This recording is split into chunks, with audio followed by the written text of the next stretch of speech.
এবার মেধাশূন্য হয়ে যাচ্ছে আমেরিকা। এই সপ্তাহে একসঙ্গে চাকরি ছেড়ে দিচ্ছেন 1.5 লক্ষেরও বেশি সরকারি কর্মী।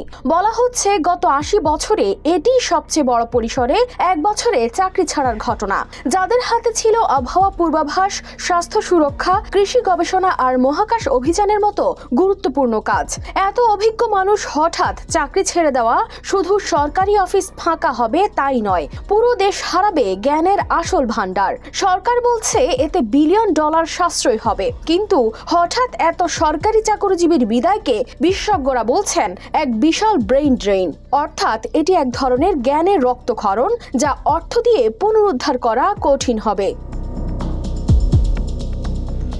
ওয়াশিংটনের রাস্তায় এরই মধ্যে দেখা গেছে প্রতিবাদ মিছিল। হাতে প্ল্যাকার্ড নিয়ে দাঁড়ানো শ্রমিক সংগঠনের সদস্যরা বলছিলেন এই সিদ্ধান্ত শুধু কর্মীদের নয়, জনগণের জন্য ক্ষতিকর।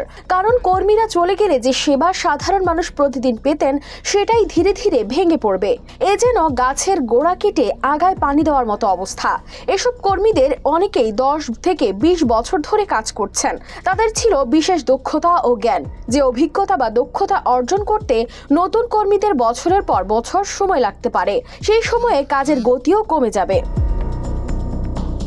ন্যাশনাল ওয়েদার সার্ভিস থেকে প্রায় 2 শতাধিক আবহাওয়াবিদ চাকরি ছেড়েছেন। তারা শুধু আবহাওয়া বলতেন না, জটিল যন্ত্রপাতিও সামলাতেন। এখন সেই যন্ত্র চলছে, কিন্তু পাশে নেই অভিজ্ঞ মানুষ। ফলে ঝড় বৃষ্টির সতর্কবার্তা দিতেই সময় লাগছে বেশি।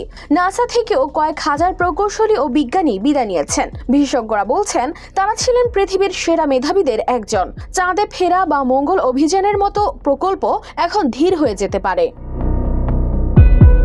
কৃষি গবেষণায়ও বিপদ। গবেষকদের বিদায় নেওয়া মানে কৃষক ও ভোক্তা উভয়ের জন্যই ঝুঁকি বেড়ে যাওয়া। স্বাস্থ্য খাতেও একই চিত্র। FDA ও CDC থেকে হাজার হাজার কর্মী চলে গেছেন। ফলে তামাক ব্যবহার বা রোগ প্রতিরোধের জরিপগুলো থমকে গেছে।